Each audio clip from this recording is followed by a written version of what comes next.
We have the Daily Nation, the Standard newspaper, as well as some of the stories that we've carried, incorporated right here with our team. So we'll start off by picking some of these stories, and especially on that very matter that is developing. We are yet to give you more updates as pertaining to the same, that, police are said to have raided former Interior Minister Fred Matiangi's home, and at his home in Karen, leaders including Honorable Raila Odinga trooped in to this home just to get to understand what really could have informed this conversation and how far then, if it is the government, it intends to go with the same. Let's take a look at that. How do you receive this confusion? Manuel, the former Interior Cabinet Secretary, sir? Well, I've just received information very late now that police have surrounded the home of former Minister for Internal Security, Mr. Matiangi.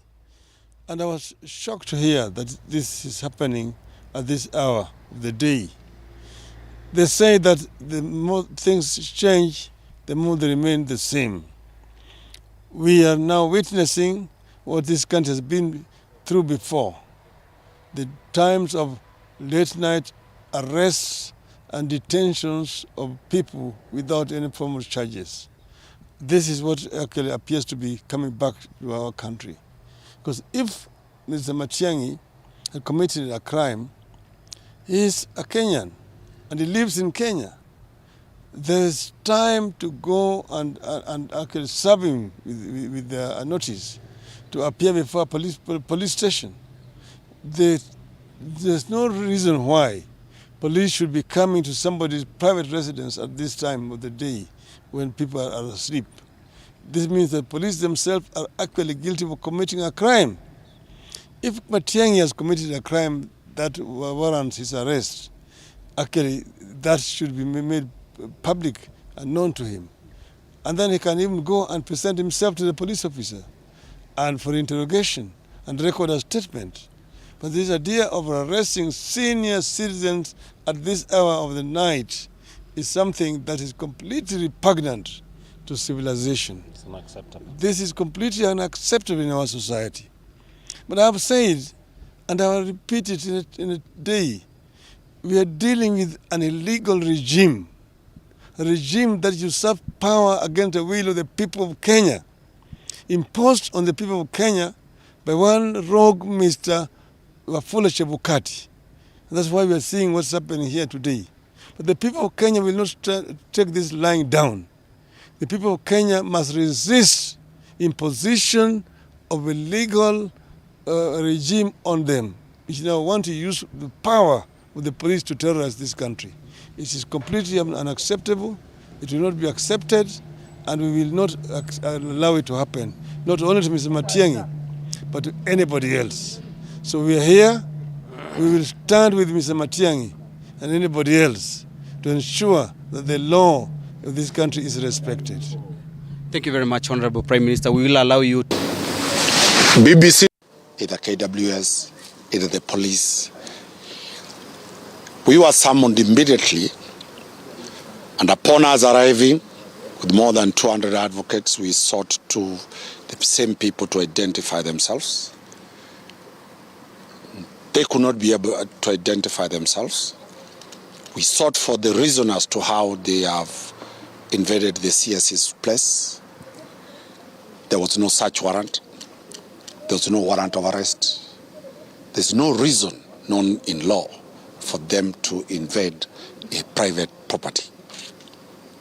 Out of that, we cordoned the CS, took him to a place of safety within his house, and I can confirm to every citizen of this country and the whole world that CS Dr. Fred Matiangi, former CS for Interior in charge of the police, is safe, is alive.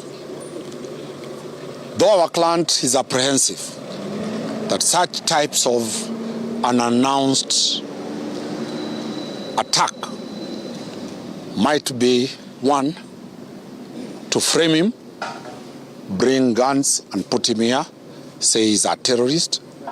Two, get foreign currency deposited here that is involved in illicit trade of foreign currency, free put trophies. Karen is near the national park. They can get trophies of rhinoceros, put it there. Whatever type of offense that will ensure that the CS is not allowed to enjoy his freedom. We have reason to believe that this is not an accidental issue, considering that his security detail was downgraded just the other day. We strongly believe that this is not going to be the first, nor is it going to be the last, considering that almost the old cabinet, starting from His Excellency the President, retired President Uhuru Kenyatta, and downwards to the whole cabinet, their security was downgraded. We are worried. We are worried as a country that the rule of the jungle is back. This is not what Kenyans fought for. We are taking firm instructions, starting from President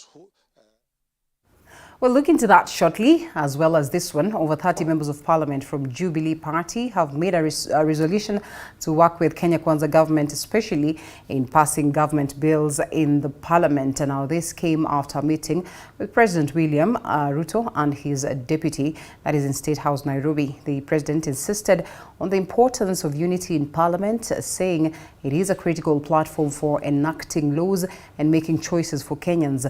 The meeting comes just a day after President met a section of members of parliament from Nyanza region. There's raising questions on the future of opposition and Azimio.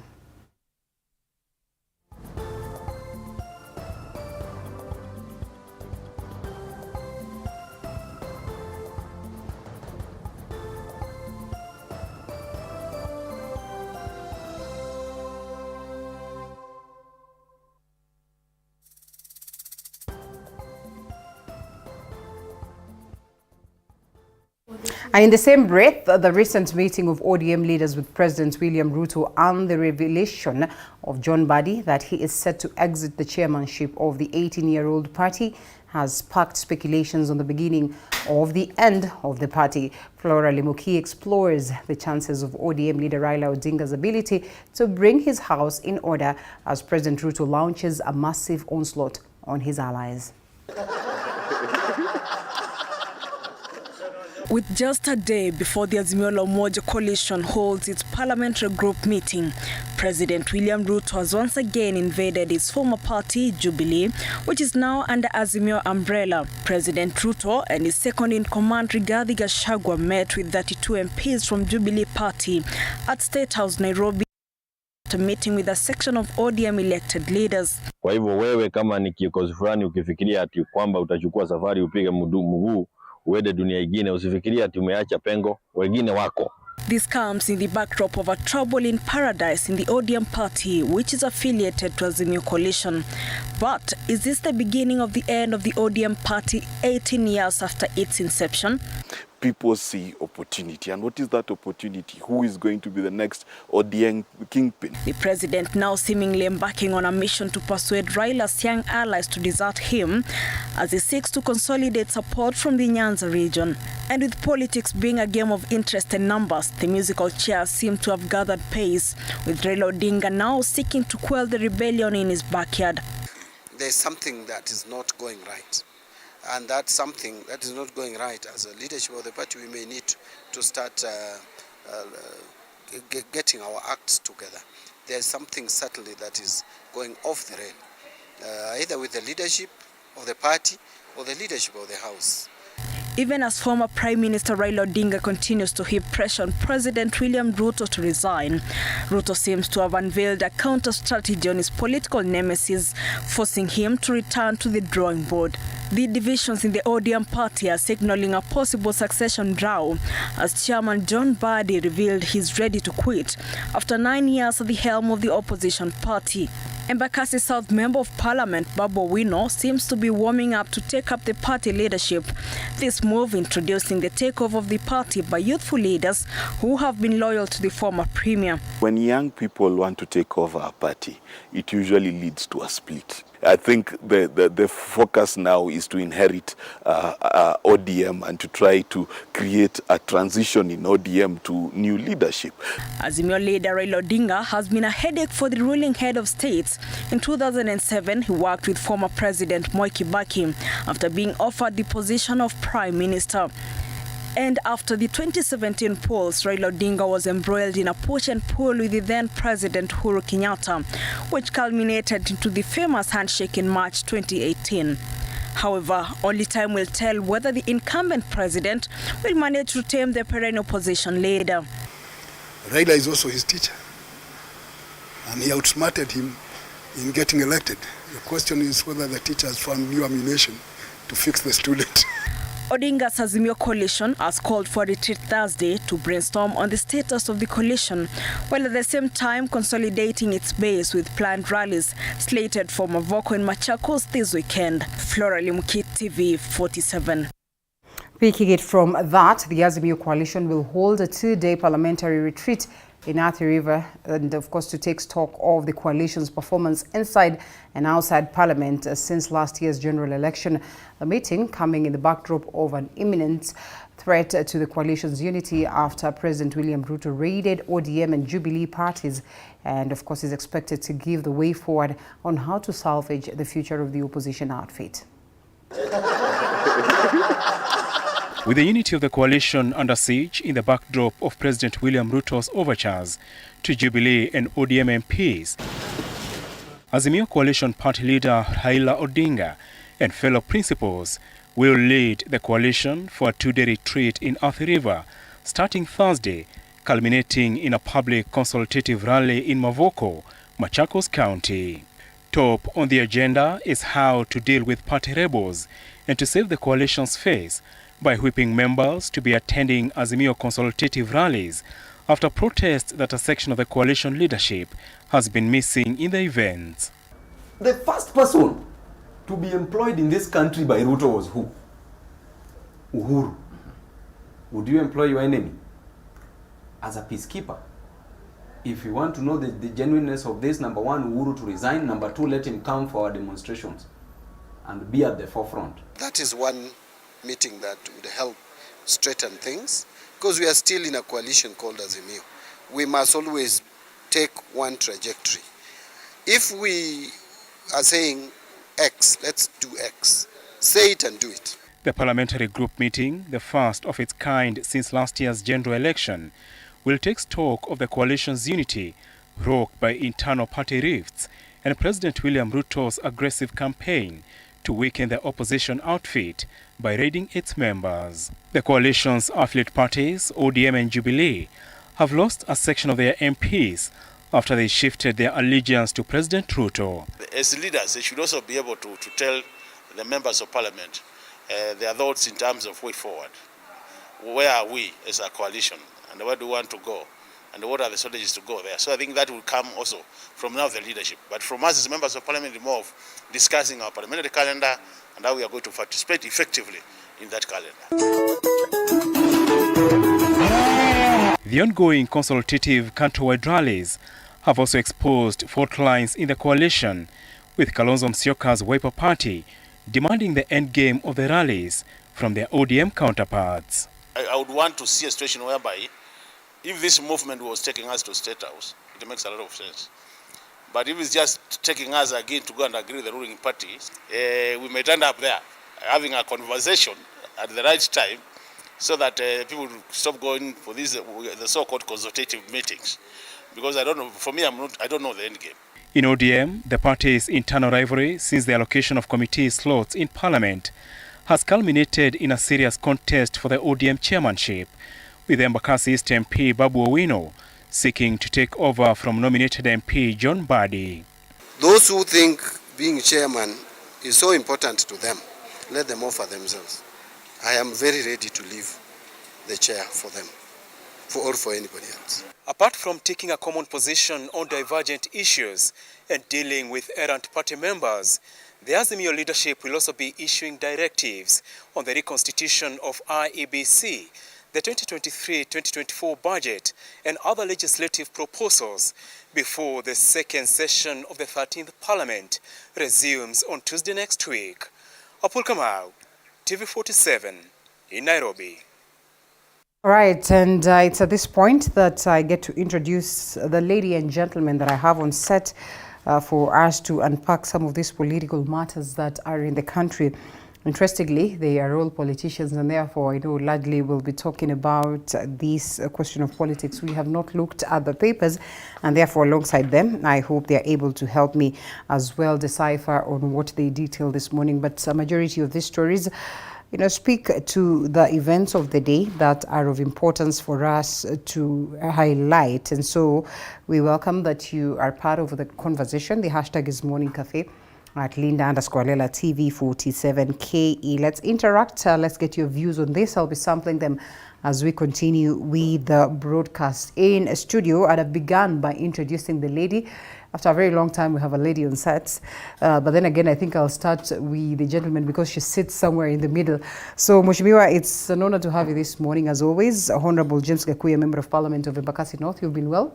I've been well. Karibu sana sana. And don't forget that this particular panel has been always having a lady. Don't forget this panel has produced a senator. I am telling you, and thanks to, it all started here. Gloria Oroba, and I know it's her that you're referring to, man, it all started here. And for that, we appreciate. And as well, we have Joyce Cheruto. Joyce Cheruto, Mheshimiwa, was vying alongside he was a former member of Parliament of Kiminini. Yes, that is Chris Wamalwa. That is to take the gubernatorial position, and I am told that he's still on course and perhaps looking forward to 2027, and maybe Joyce Cheruto will be alongside him. So, political and governance expert, it's an honor to have you this morning. Also, as we acknowledge that aspect of you putting up a fight to take up the challenge in Trans Nzoia. It's not an easy one. It's a cosmopolitan area, and it almost sounded like it was yours to take. Whatever it is that happened is actually politics. Yeah, it's water under the bridge. Water under the bridge. Yeah. It's good to have you. Thank You've you, been Linda. well? Yes, I have been well. Thank you for inviting me to the show. It's an honor to have you. Yes, still part and parcel of Kenya Kwaza? Yes. Clearly this was Kenya Kwaza, yeah? Yes. All right? Yes. Okay, we'll be getting to that shortly. Eric Ragalo, Daktari and political analyst, thank you so much for creating time. Karibu sana. Why didn't you ask me which part? First of all, I am thinking you guys are just failing. But him is it is known, and that's what I want to tell him. Like, clearly they are appearing as though they want to fail Baba in a way. Are you worried that your party is shaking? As he judges, tell him also to tell us whether he's part of those who are seeking the oust of Honorable Badi. So that they can occupy this space of chairmanship. And Badi seems to be declare his interest. Before we go to that, I love Gakuya. Yes, I want because he tells you I the want truth. to say hi to the country, and we are here to engage and look at the issues that have came about even yesterday night. Yeah. And what is continuing. But I am and will always be a member of Azimio. Wow. Yes. Okay, and whether Azimio holds or not is actually what we're asking this morning. I haven't had the chance to look at the papers alongside the people who are watching us, and so with you three, I think it's only fair that we look at some of the key stories that we'll be discussing. Mheshimiwa was just reminding me of how, this earthquake in Turkey played out, and, the devastating scenes, and, you can't even imagine how such a thing would happen, and I think that's a story that is ongoing. Still rescue, and I don't even know whether this one would call if Linda may say something about the earthquake. Yeah. Earthquake in Kenya is a time bomb. It is coming, and it's coming very fast. Are you a prophet of doom? I am a prophet of intelligence. Why do you argue so? But don't predict ugly to us. No, I'm not. It's not something ugly. It's intelligence. Yeah. We are here because we went to a class and we studied causes of earthquake. One of these factors that affect earthquake is seismic interference. Yeah. So some of this seismic interference is borehole making everywhere, sinking boreholes everywhere. I want you to go to Isile. What has happened? Isile, you have two buildings just adjacent. every building is sinking a borehole. You understand? You're sinking a borehole 10 feet down. Difference. 10 feet difference, 10 feet difference. So how many boreholes do you have in Eastleigh as at now? We have to be honest. Brother here is an MP of Nairobi. I'm not going to say where he is, but of Nairobi. Anything that happens in Eastleigh, whether it is not his in constituency, he knows. But I don't want him to answer because it may happen that he's politicizing some things in his... No, he has acknowledged that. But I'm saying, some of these boreholes, how do they affect? Ministry of Water, Ministry of Geology. If you have a Ministry Department of Geology, what are we doing? Tomorrow, we'll have an earthquake in Africa, and that place will be Kenya. Look at the tall buildings coming up in Eastleigh, and every building has a borehole. Can't we supply them with water and they stop digging everywhere? So if someone says, I'm a prophet of doom, no, I'm a prophet of intelligence. Intelligence does not mean I got an A or a D, but I was able to understand something in class that this is going to mess us up. When you sink borehole, you also loosen the underground. You're putting up very tall buildings in a very small region. These buildings will fall down. And this is not just a time bomb. And you know, this is Turkey that we're talking about. And we all understand how far ahead they are, even in the aspect of construction. And even if you look at Turkey, one of the 3 countries that are doing big economic explosion in Africa, one of them being Turkey. Actually, the third is Turkey, the second is China, the first is America. You can look at the race between these countries and even Russia. And Turkey is coming into Kenya, to Africa, and per se Kenya. You've seen the Turkish what you call president here. You've seen the Turkish ambassador doing many meetings with our government, even the former government. Why? It's all business. But now the issue is here. If Turkey are far away, and you could see a building swinging like it is dancing in Ndombolo, how many buildings in Kenya can dance Ndombolo? Only one. Right now I can say the Ufundi cooperative. That one can sustain because it sustained 1997 bombing. How many will sustain the swing?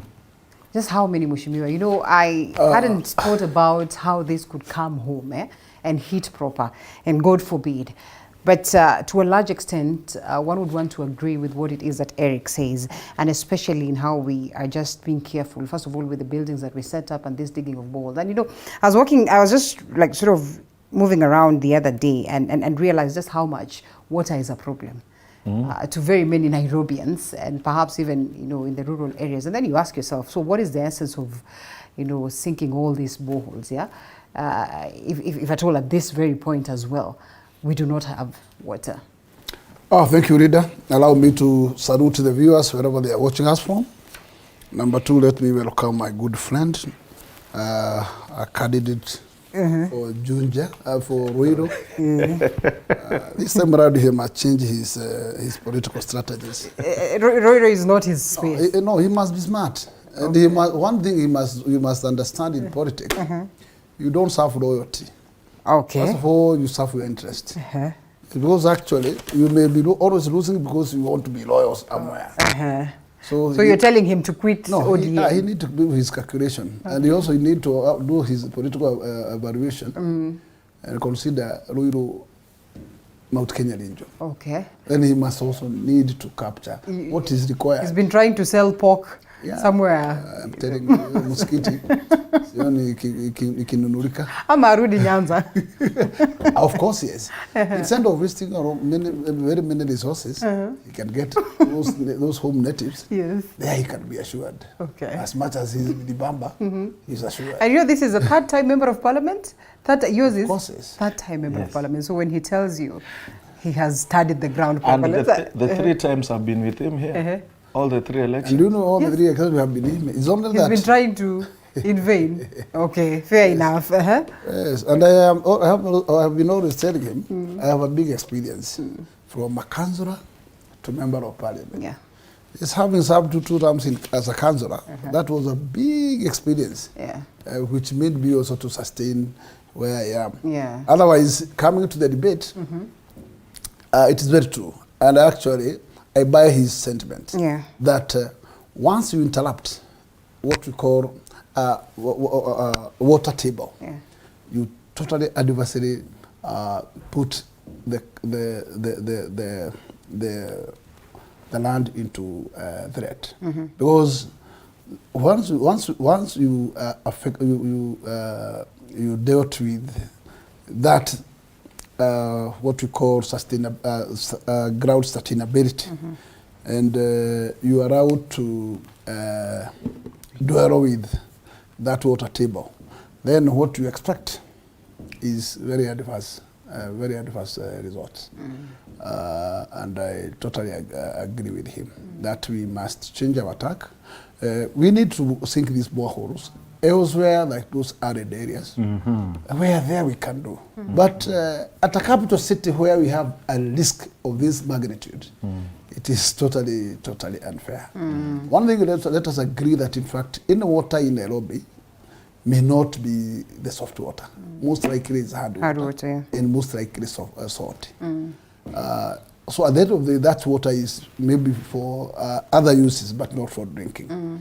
But having said that, the county government and the national government have done enough to make sure that even the upcoming high rises are well connected with water. And that's why the government is doing what we call water from rivers, connecting them to here, instead of now destructing our water table.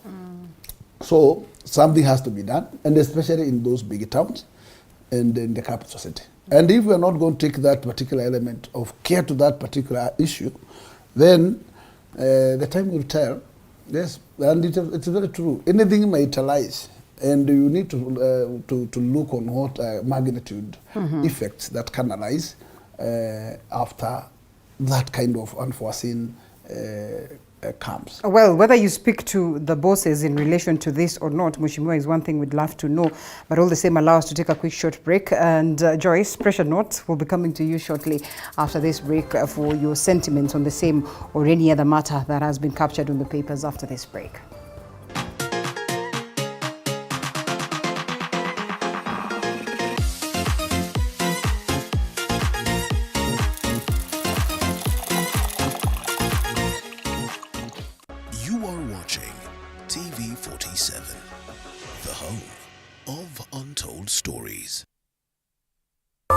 Usiyakubalie maumivu ya misuli kukatiza ratiba yako. Kaluma Pain Balm ni dawa ya kusugua iliyotengenezwa kutoka kwa miche maalum ili kutuliza maumivu ya misuli. Kaluma Pain Balm. Maumivu yakizidi, pata ushauri wa daktari.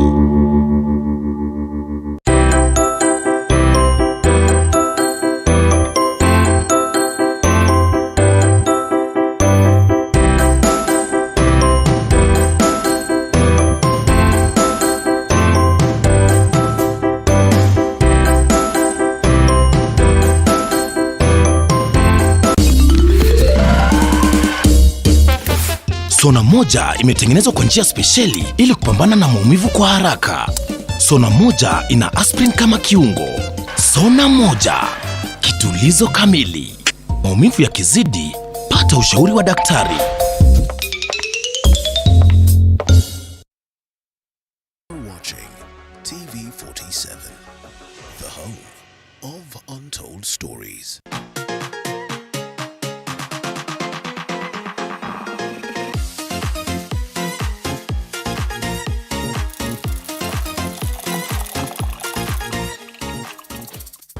Mheshimiwa, we're back, and Joyce, I don't know whether we speak to this or perhaps move to a different subject altogether, because we are getting into the paper in depth. But of course, if you'd wish to speak to the same, I'd welcome your sentiments. But equally on this one of NSSF and the rates that are bound to hurt workers, almost 10 times.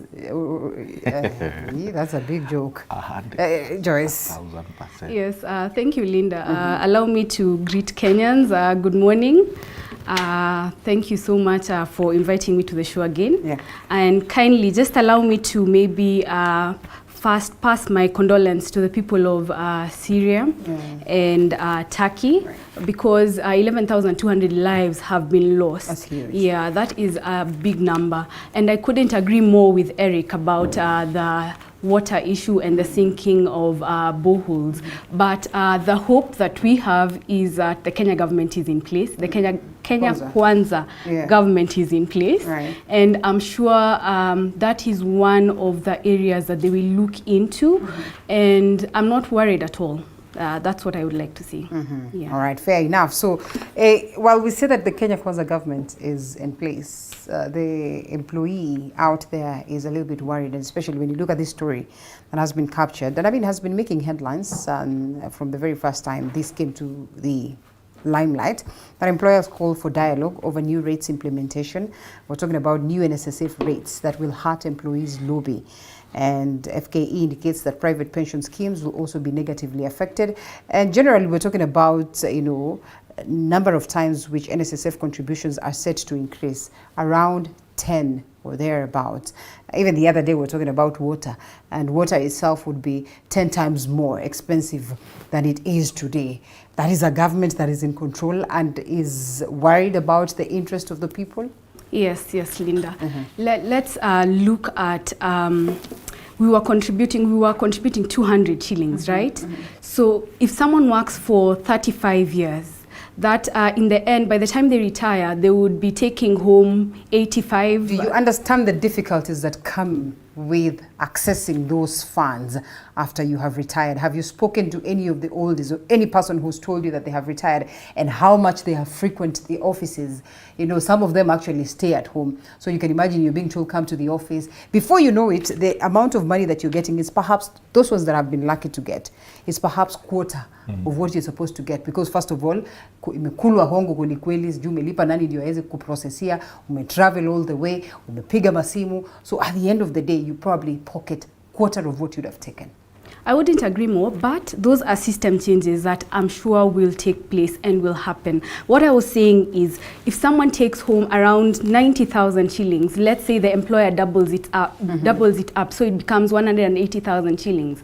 That is basically not anything to retire with, 180,000 shillings. So I would agree that we need to increase it to the 2,000 mark contribution, because that's the only way that by the time you retire, you will be able to access money that is good enough for someone to retire with. And of course, I agree that we need also the system to change so that people can actually access those funds. Yeah. All right, interesting, Eric Ragalo. And true to it, you have also seen these people who retire. Pesa ni kidogo sana, they retire to frustration. Most of the people actually wanakufa. Sometimes you'd say this one is premature, in as much as they say it's God who knows the time and the hour. It would appear premature because of the shock of retire. And now you do not have access to any monies. You have not put up any investments. The confusion is real. That these monies, courtesy of NSSF would be helpful enough if today they are topped up?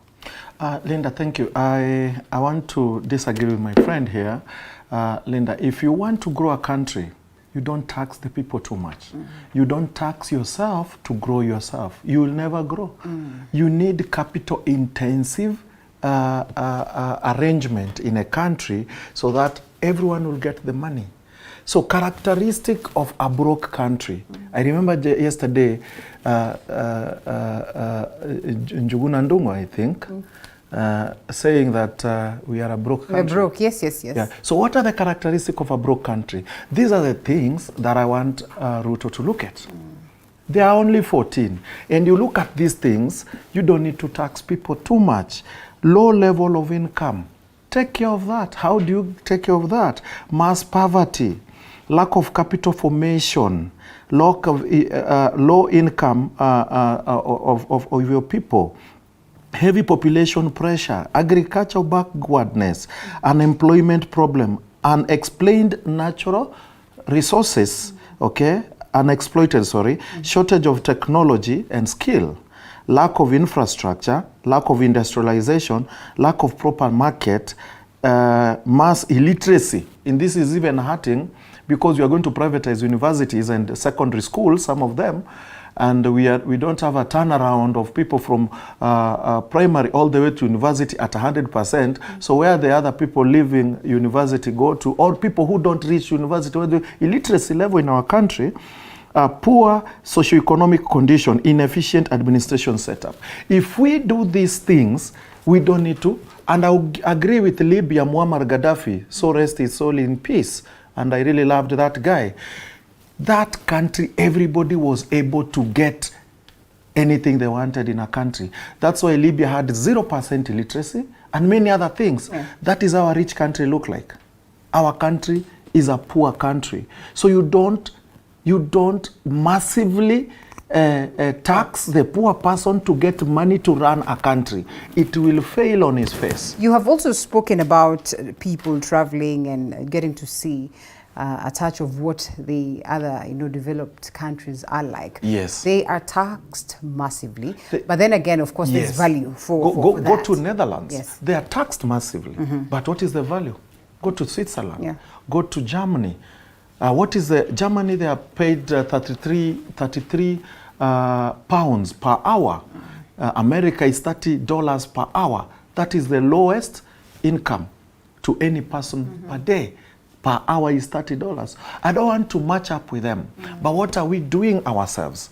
When we tax each other this much, how much money will you get? I'd rather leave NSSF, stop it kabisa, even leave the job, start my own biashara. I will not pay NSSF, go to private companies that will offer what? Retirement benefit. How many people have lost jobs today because of lack of industrialization? Water is being overtaxed. A natural resource, untapped natural resource. Water should be free in Africa, not even in Kenya. Let me now talk of Africa as a global unit. Africa. What do we lack in Kenya? How many rivers feed Lake Victoria? My sister here comes from Rift Valley, where the natural resource of Lake Victoria starts from. Yeah. Where she comes from, Trans Nzoia, there is Cherangani Hills, there is Mount Elgon, just opposite, and there are many hills there. All those waters run to Lake Victoria. Yeah. How much water do we tap so that we don't have problem with water? If we are poor because we want. And I would want to tell President Ruto, you cannot tax us to make us rich. You will tax us to make us more poor. And we will hurt your economy more because we'll stop working. I'm not saying that is what is going to happen. We'll stop working because people will like, why do I go to work? At the end of the day, I'm not getting anything. That is what I mean by stop working. And this is what we are going to go to. This is not tax. It is tax. NSSF is a tax. NHIF is a tax. No, leader, because we are in a public media. Yes. Let us give public the correct information. Okay. These deductions are your money. Okay. Yes. This is your money. This is money that is going to we cannot, there is a difference between tax and what we call retirement benefits. But there are also different forms of taxes. But let us first of all agree when you what NSSF does. When you get a pay slip, NSSF is a body. Those are deductions. Deductions, okay. Those deductions, that's what I'm saying. They are taxations. They go to a bank. The numerous forms of tax. Then do you want to tell me that money is just kept in a certain But I can tell you for sure, let us tell the public the collective statement, because these deductions at the end of the day ends where? It ends to your pocket during your retirement. But address the difficulties. Okay, fine. We might not want to look at that as tax. Leader. Yes. The tax come back to you in form of development. But these deductions come back to you in form of cash. Yes. So there is no difference between your savings in a bank and your savings in NSSF. What are the plans to streamline and what we are saying as of now, if if probably the clients are feeling that actually there is a pinch, then they have what they call unions, and the unions can be able to debate on this. Okay. Then the amount or term of percent of reduction can be negotiated. But we cannot stand here to tell Kenyans that Ruto has come in and it is overtaxing. Overtaxing who? These are not taxes. Exactly. This is what Eric says. Yes. This is not money that is just going to be kept somewhere. This is money that will be put into circulation, and therefore, there is nothing wrong with that. That is how other countries grows. Okay. And I can tell you, I have heard him challenging that actually other countries deduct, other countries overtax, but they does well in their area of prudently in their area of management. Yeah. But I can tell you, he should tell us what is this aiding us, which cannot also make this country also to be as a good example, yes, of a developed country in Africa. Right. I can tell you, if there's a weakness is equally with him. Because he cannot tell us that we are waiting for angels to come to direct us how to go. And then Ruto is only 6 months in office. Yeah. Then we cannot start challenging that actually he has dismally performed. No, you give him time. Yes, we have governments of Uhuru, there was a government of Kibaki, there was government of Moi, and there are those governments that made this country to sink where it is. And this is Moi. What would have been better? Streamline the systems first and then come and tell people now the systems are streamlined and therefore we could ask for more from you and this is for your own good because then we guaranteed that in future you'll be able to access my take reader is those beneficiaries where their deductions are being deducted and they want to cry. If they don't want, because let me tell you, savings are for you. And this is savings. If they are for you. If you feel that your deductions are too big, because finally you are the beneficiary. But just how much of a say? And, even as Linda, let us agree on something. Yeah. Why do you have unions in your area of jurisdiction? Those unions are to make approval on behalf. If they feel there's a pinch, this is a prior or a redress to their union. And this is something that is not cast on a stone. It's something that can be dealt there. But let us not over-politicize it. Yes, because it's not there. Just how much do these unions speak for the interest of the people? And it's fine. They are bestowed to do the same.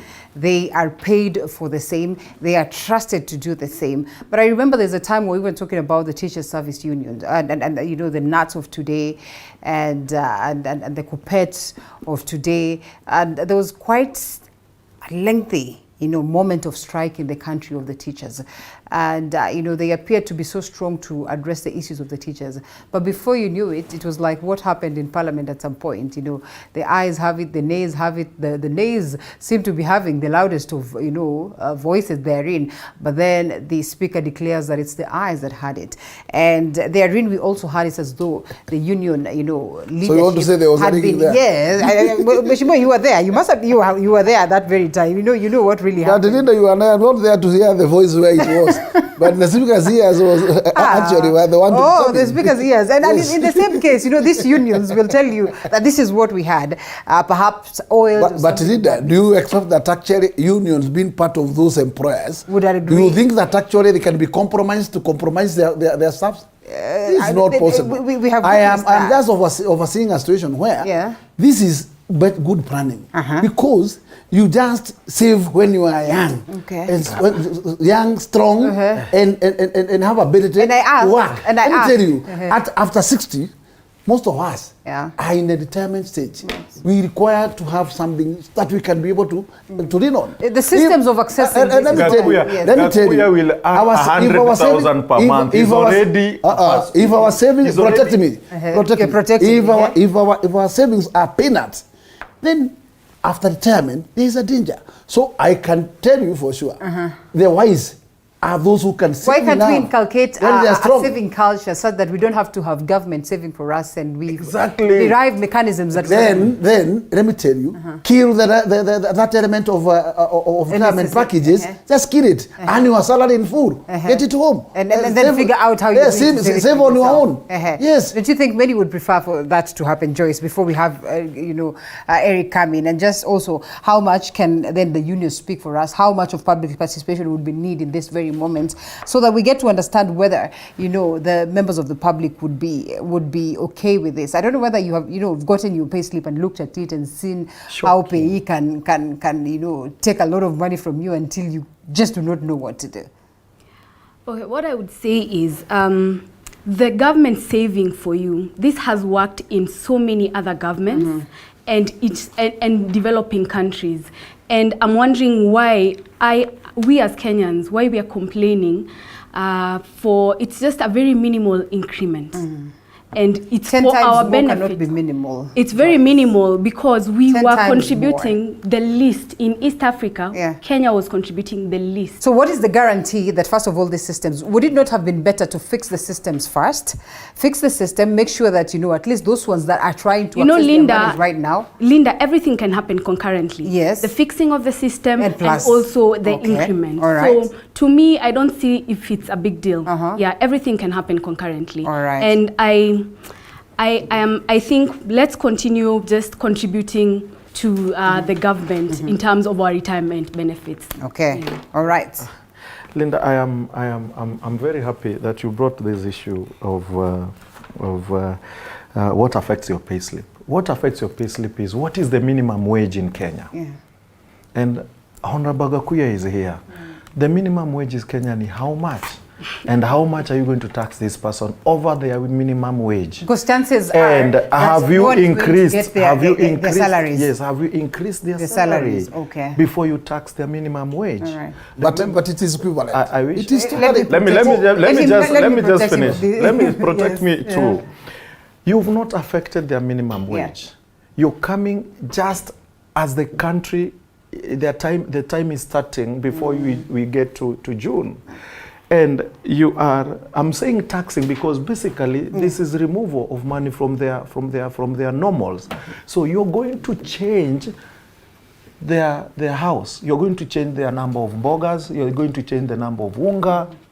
And here you're a government which came and said, I'm going to reduce your way of living. I'm going to reduce the what affects your pocket. I'm going to make sure unga is at 90 shillings, not even below, at 90 shillings. Here you're coming, you're not reducing the unga at 90. You are taking away money from their pockets, telling them, you retire, I'll give you this money. What is, as a medic now, I would ask, what is the age that we normally say the age of productivity and the time of death? Nowadays in Kenya, if you live up to 50, basically 55, you're lucky. You understand? Right. So many of these people may not even reach that 60 to get their money. So let me just finish. Yes, so who will get their money is not important. Right. You save so that you may be happy for it. Right. Okay?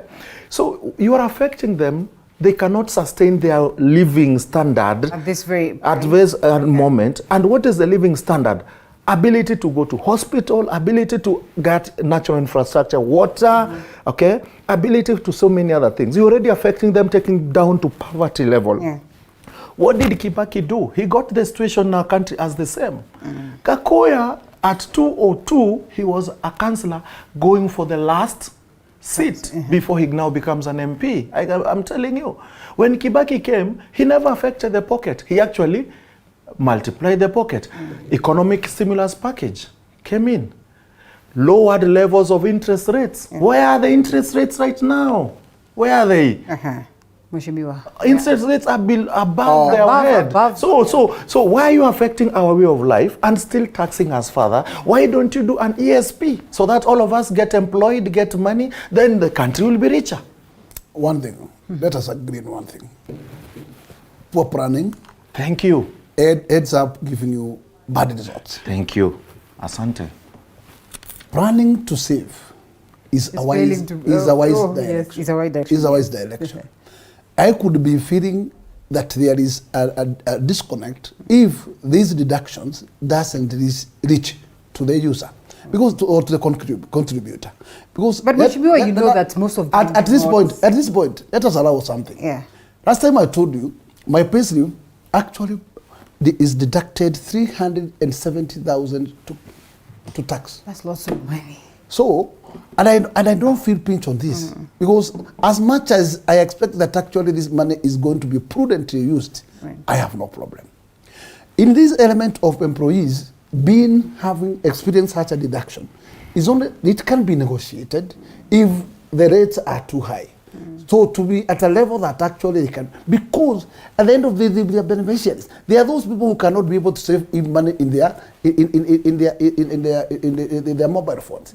Because that money by tomorrow he has spent it. He have at least money in the account. Tomorrow he has nothing. He will just latch there. But if this money is being accumulating slowly, at the end of the day you get a bulk of something. And I can tell you, you can be able to manage yourself out of that. If you can be able to retire and realize you have $500,000 in the account, the problem is that if the system cannot give you your dues after retirement when you need them, then there's a problem. But if you can access your dues immediately you need them after retirement, it is good to go. Okay. Number two, I would say the systems can only work in this direction. Look for our employees. Make sure that the areas of medical issues are well taken care of, so that at least the employer is comfort. Goes one, issues to do with managing our medical affairs are very sometimes becoming so we need to have a fund like NHIF, which is full insurance, which does not discriminate it is half package, that there is such a kind of illness that it cannot be able to serve. We need to the government should come with new terms where this insurance is full-fledged, that it can take care if you are a member. Then you have an insurance that can cover you with anything and everything. Thank you. Then it is done. Make sure that, in fact, if it is water, you connect water to every household. Then this is done. And go to any other services that leave now the public to struggle for their daily meal. Well, yes. what stops us from doing that is where was Gakuya in December? You know? Gakuya was one of the people campaigning that will have insurance NHIF to every Kenyan by December. The Kenya Kwaza. So what happened? By December. This is new government of Kenya Kwaza. It's not a new government. When you promise, deliver. When you promise, deliver. Things are moving. And I can tell you by the end of the year, you realize our dreams will be real. And give us time. Then you come to insurance, you say insurance by December will be given to every Kenyan. Then all of a sudden NHIF is affected. NHIF tender is given out to CIC. Okay? So when Gakuya talk of NHIF, does he know NHIF left to CIC? No, don't worry. No, you talked of NHIF. Do you know it left to CIC? Yeah. No, do you know NHIF has affected the police and the teachers? Do you know that? One thing, whether there are those mechanisms, I am sure that there are things that are cooking, and at the end of the day, we are going to have the right things. Well, Gakuya, we can only wait. We can only wait. And this is a Pandora's box because we are not tax specialists, or and like Mheshimiwa says, this is nothing to do with a tax. Perhaps it's just saving for the future. We can only hope that they streamline the systems. Eric Rogalo, be positive for a moment. Do not be that doubting, Thomas. In as much as it takes longer, maybe eventually it will be here. Only what I can be able to persuade my good friend, because we need this country to grow. Let us not always be demonizing this country with the demonstrations and with the dramas. Let us all feel to be the patriots of this country, support the country to grow. But when we have people that are trying to push the country forward, and then some of us are pulling us behind, then that is not clearly the route to go. Because all of us, we belong in this country. When this country performs well, we all enjoy. But when you find that actually we are not going to bring nonsense every weekend, we want to demonize, it is not the direction to go. And I'm not supposed to make an analysis of this. I will urge my good friend, ask this good team, let them be patriots of this country. Let's allow this country to flourish. Thank you. Okay. Mheshimiwa, I'll remind you this, and I'm not supposed to make an analysis on this, and this also goes to Joyce, that there's a new report, there's a story captured on the front page of the Daily Nation that speaks of 34 counties that flagged over 20 billion illegal salaries. Yeah. So a new report shows that 34 counties breached the law and paid nearly 20 billion in salaries illegally, escalating the runaway public wage bill and underlining the urgency of to weed out ghost workers.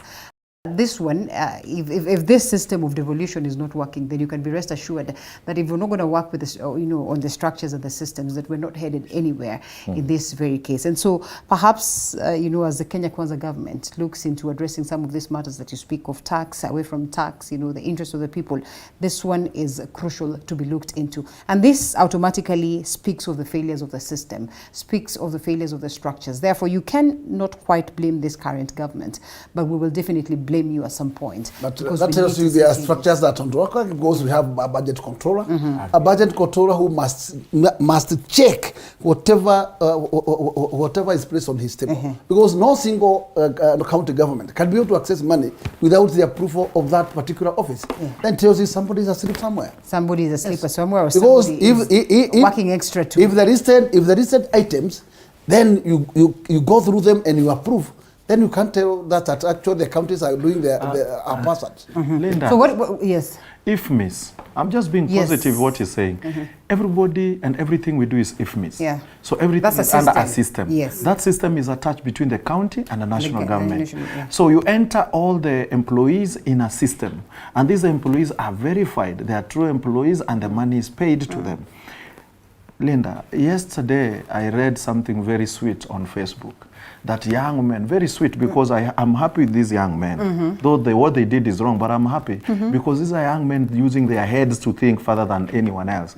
How they plotted and stole 500 billion from, it's called what, this fund, Safaricom, it's called what?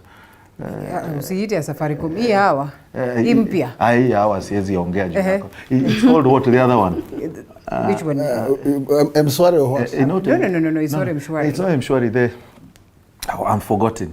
So they went and stole 500 billion. How they managed to enter the system, cracking the malwares and the firewalls, okay? And getting money out of that, and even cracking the National Bureau of Statistics, and gotten IDs and created IDs and fake humans in those and those IDs inakubalika. Unaongea kuhusu Fuliza, eh? Fuliza. How those guys did walisema wako hack. Walisema tu walikuwa wanatumia sim cards mingi tofauti kuchange, and it's not billion, it's million. 500. Yes, if they stole 500 million, even the way they used. So that is a system which has been blocked, has over 25 malware and firewalls. But they managed. And they managed. And this so our if your email alone has only 2 firewalls, your email inakuwa na 2 tu na ndio kama ina haki wangu anytime. So if miss ina firewalls ngapi? So that's what I'm telling you, hii wizi ya serikali hata afadhali ya kalamu. Hii ya intelligence ndio moto. Juu uwezi shika mtu. Utapeleka mtu kotini saa ngapi? And Mheshimiwa, this very Safaricom is the very same one that is handling the Hustler Fund, yeah? Yes. And so when you see their own prone to such, then don't you get worried that that Hustler Fund then is... One thing, Linda, and allow us to take a short break. And then come back, respond to that. But Wambui Alice is watching. Wambui Alice is watching and says, "Good to see Dr. Iragalo after a long time. He should have been elected in Ruiru." And I think maybe this message goes to you. Let's take a short break and then come back.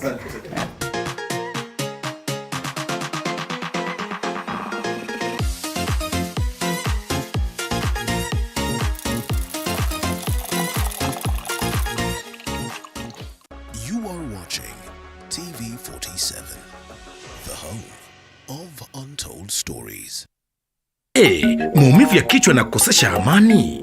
Kaluma Strong hutuliza maumivu ya kichwa, maumivu ya mwili na hata huondoa joto jingi mwilini. Kaluma Strong ina aspirin kama kiungo. Maumivu yakizidi, muone daktari. Kwa muonekano wao, hauwezi ukajua walichopitia. Kwa sura zao, wanaweza kukaa wameng'aa, lakini nyuma ya hao kuna historia na story.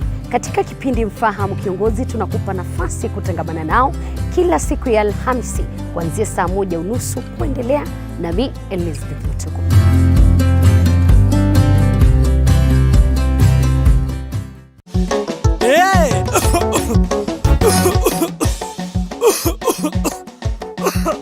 Kaluma King Herbal Lozenges zinazo nguvu maradufu kutuliza kikohozi, vidonda vya koo na mafua.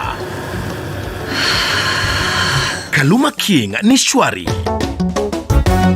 Chika mama huyo muharifu kaiba kuku zangu, vifaranga wangu na mayai zote pia kabeba. Haya, chika mama huyo. Maumivu yakizidi, muone daktari. Watching TV 47, the home of untold stories.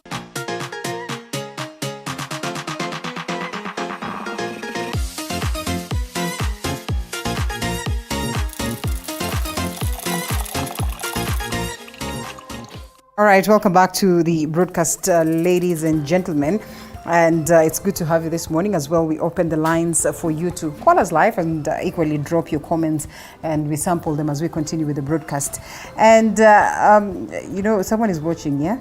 Dr. Moshi is actually watching here. Do you want me to read this? Let me just read it. What is it?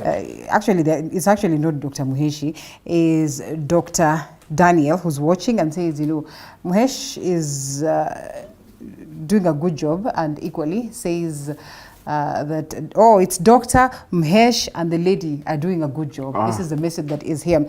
But then reminds us, but Muhesh used to be a good man in City Council of Nairobi, but when he joined these guys who tend to lie a lot, he changed tactics on, of course, to this doomed brigade. The truth is that President Ruto and Deputy, talk of Hitler instead of healing the nation. Mwesh, tell them to start delivering. Yeah. Let's close on that subject that we were. Yes. I can tell you, it's so important to understand where you're coming from and where you're heading. Noting that, in fact, even though the president in sitting now has in the last regime, that does not mean that actually he was the main decision maker and implementer. And therefore, now that the Kenyans has given him a chance, let us allow him and give him time with his team. And I am sure that they are ready and willing to deliver. It's only that we need to support them because they cannot realize their dreams if we are still fighting them day and night. So let us also give them a breath so that they can do what they have promised the Kenyans. Coming to the last, our final submission, let me state very clear that actually the new technology is a good thing, and it has been adopted nationwide or worldwide. And without being, that is when we have adopted issues to do with the cell phones and all other these technologies. Because failure to that, then we will be left to darkness. It is true, good things comes with the pros and minus.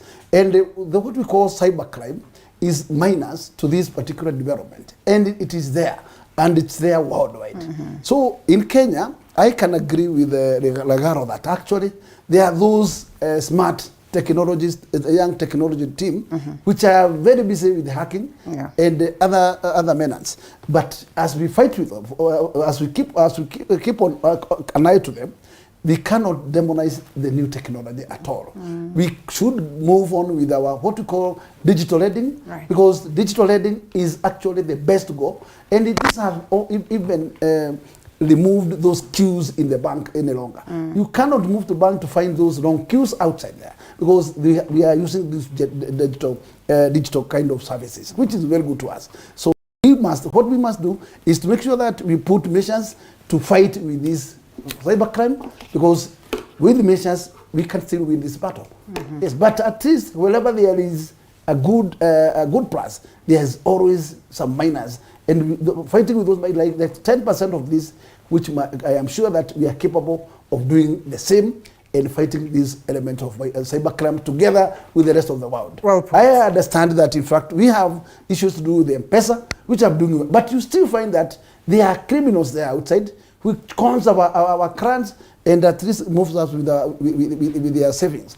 It is important that understand there are those elements of negatives, but the best thing is that let the government and the team under that particular area of IT make sure that things are moving the right direction and we are putting the right measures to protect our people and their resources. All right. Well, Dr. Daniel goes ahead to say Ruto is talking of Kenyatta and Raila all the time. He will fail. If he does not stop going back to that. He has a lot of side mirrors. Let's shelve that for a moment and perhaps just look briefly at some of these stories which will not look or we will not decipher on. Learning yet to start in some grade 7 classes. That's, a Pandora's box that is open. We're still waiting to see how then that will be addressed. Beware of hot weather. It comes with lots of diseases. I think there's a very important report captured in the Standard that you might need to read for your own good. And of course, honoring Magoha. That lastly, we'll look at it shortly just to appreciate some of the things that we witnessed yesterday. But even there's a Rising Ocean Swallow Village tourist resort. That is quite also unfortunate. But then again, let's talk a bit of politics because we have someone who's a staunch Azimio person, as well as we have Kenya Kwaza right in the house, two of them. Before we talk about how, the president is perhaps on a mission to swallow all these other coalitions, if not parties.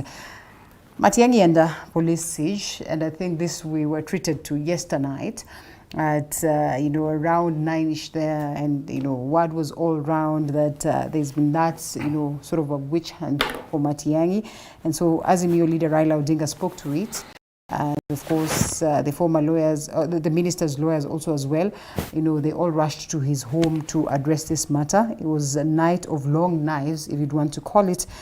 And Fred Matiangi was the man under siege. Whether, it's true or not, sometimes we're even asking for pictures, apart from that one, of the address by these key leaders. Eric Ragalu, what do you make of this interesting turn of events? It is interesting that they went for Matiangi yesterday night. And it's also interesting that they went at night. Who are these they? That you're referring to? Police, government, what? Police is part of the I would say the state. The state. They were just normal guests. They were just normal guests. Normal guests. So what I will pick of it is, one, I have 2 or 3 issues about it. One, President Uhuru Kenyatta. I'm an American, so I would say President Moi, President Uhuru. So someone should not tell me I should say ex-president. Yeah. Okay, we are American Constitution, so saying President Uhuru Kenyatta is important. So I can't also say ex-Prime Minister Raila Odinga. He's Prime Minister Raila Odinga. So there's nothing changes. So President Uhuru Kenyatta told Matiangi, kindly constitute a committee of former ministers and let's bury one of our own before we left. And immediately after that, the government was really asleep. Actually in limbo. Magoha was just a normal person who has just died to them. Then immediately, the government said, we're going to take over the burial. It's going to be a state burial. So couldn't you see a problem there? I saw a problem there. Of course, Matiangi went ahead and called his colleagues, and you could hear what Matiangi said and the eulogy they gave at home, and you could see the attachment they had with their colleague who had just arrested. Did you see a problem also there? There was a problem, because who is outshining who? You cannot outshine the government. The government will always want to shine. But now Matiangi was shining, was coming out with everything. And now we were going to bury Magoha tomorrow. Not tomorrow, rather, on Saturday. Do you want to Saturday. So Magoha will reach home. Matiangi will be there. Do you want to tell us the government is Satilo? Just understand, you are talking not the government, you are saying state. The government is outshined because of Sat Muhammad. You can outshine the government anytime. Anytime. Outshining the government is not hard. Let us not put so what I'm giving you my scenario. Okay. My scenario of prospect is at home. What would have happened? Matiangi would have shown. So do you want Matiangi to be in for a weekend so that Magoha is buried, Matiangi is not there? Yes. The other one. Are you reaching President Kenyatta? Yes. The story came about of Kenyatta not paying taxes. And it was a story. Now it's not a story anymore. Who is talking about it? No one. So which part also now you get Kenyatta? On Magoha's side. Because now, Kenyatta has told Nani, do this, so Kenyatta will run away with the Nini. And probably Kenyatta is going to bury his former colleague. So what do? You take away the rug under his feet. And you think the government would not easily slide into this arrangement, which they are part and parcel? They have already slid in. They are already in. By doing what? Who is doing the red carpets? Who is going to fly Kenya, who is going to feed people in game? Game are the most educated part of this nation, where people with degrees and diplomas and whatever are. Game, every village is learned. So those learned fellas are very hungry. You're going to feed them. Give them free food. Let's get Joyce's thoughts on this. Learned and hungry. Here we are. And, you know, it first started as though it was speculations, allegations, and before you know it, a bit of confirmation as pertaining to this. And as, you know, you've had this gentleman speaking, you know, it was almost like they were ready to come and speak to this matter. Then you ask yourself, I mean, is this something that was known? Was it orchestrated? From what side? And what really could be the intention? So I hope my good friend Ragalo, after 10 years of President Ruto being in power, I hope you'll still call him president. Anyway, that's... I don't know. What don't you know? I don't know. I don't know if he will be a president to me. Yep. Anyway, so President Ruto, he's a stickler to the rule of law and independence of the different institutions. And I feel like this is still a developing story, and we need to allow it time to see the reasons as to why the arrest was being done and everything that comes about with that. So I feel like let's give it some time. But I'm wondering why it's even a big story, because so many Kenyans in 24 hours, they have been arrested, or there was a plan to arrest them. So I'm wondering why it's a big deal, why we're making it such a big deal that now Matiangi, you know, is being arrested. I don't understand, really. Right. I don't understand. And anyway, you know, when the shoe is on the other foot, sometimes it might hurt. Yeah, because him who's been calling for Kamata Friday. Yes. It's been him. Especially when bills are almost, you know, being passed. Unaona watu wanaenda, manyumba zinakuwa, people are camping on like what's his name, Senator. The senator for Kakamega, the former senator for Kakamega, when that bill was wanted to be passed, he was actually arrested. So I don't know. To me, so what is the big deal, and why the excitement? Why Matiangi if it's not a big deal and not any other person? And you know, what could be the reason behind this, and what are the chances that this is a staged, managed affair? One thing, Rinda, let me say, sometimes it becomes the hunter becomes hunted. Matiangi and Kifisho has hunted members of this country on a very, very dangerous way. And they cannot stand to say when the hood turns to their side. Is it so are you targeting them? No, or not are a you, target. What leader must be given is facts and reasons why. Because there's nobody mad who was being seconded to go there and at least either arrest Matiangi. There has to be reasons. Yes, and Matiangi is not above the law. He's equivalent to any other Kenyans. So the same way that Matiangi would be able to send his officers to my house is the same way the country government can do.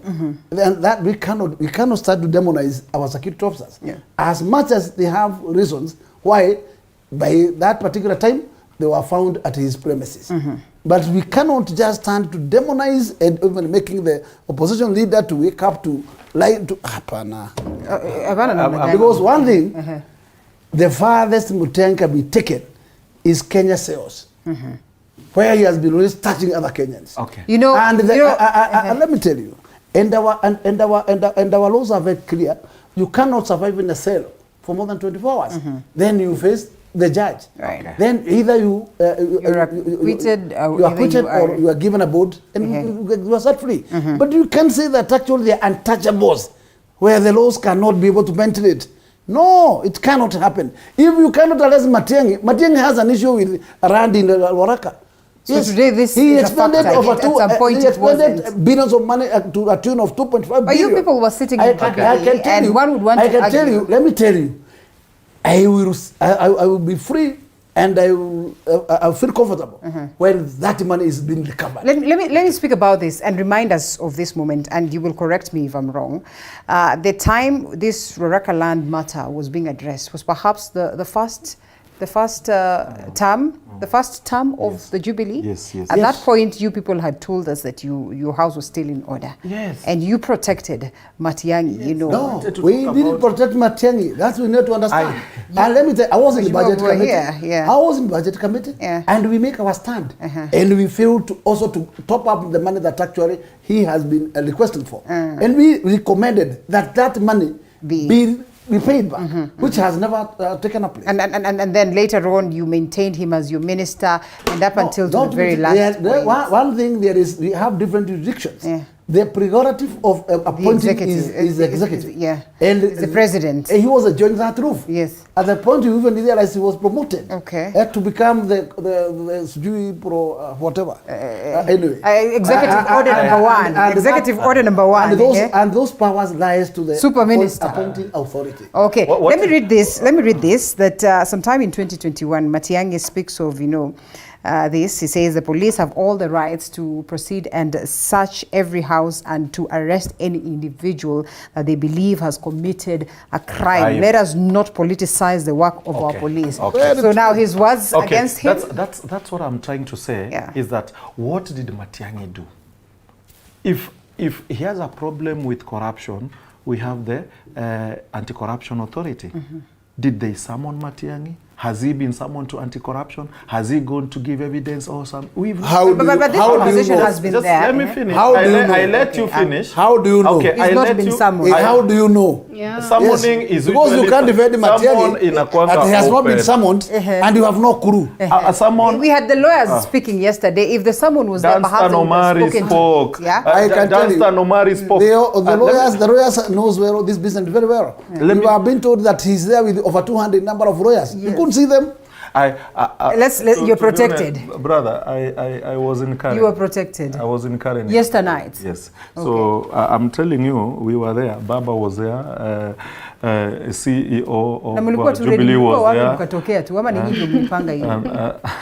Tupange tushike Matiangi. Tupange tushike Matiangi namna gani. So the honest thing is, there is nowhere that was showing Matiangi is wanted. Not even in police, not even anywhere. He's not been summoned by DCI.